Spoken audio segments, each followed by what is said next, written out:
రాసేటప్పుడు చిరంజీవి గారికి ఒక కథ రాయాలంటే ఎలా రాయాలి, ఎలా మొదలెట్టాలి, ఎలా మూమెంట్స్ క్రియేట్ చేయాలి, ఎలా ఈ సినిమాని కంక్లూడ్ చేయాలి, ఇలా ఆయన అనుకుంటే దానికి ఇన్స్పిరేషన్ ఇచ్చింది చిరంజీవి గారే.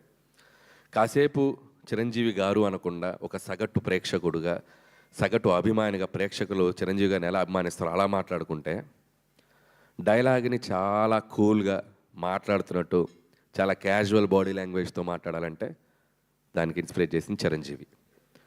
ఒక బాధని, ఒక ఎమోషన్ని, కంటి నుండి నీళ్లు బయటికి రాకుండా ఆర్ద్రతతో మన అందరినీ ఏడిపించగలగాలంటే చిరంజీవి.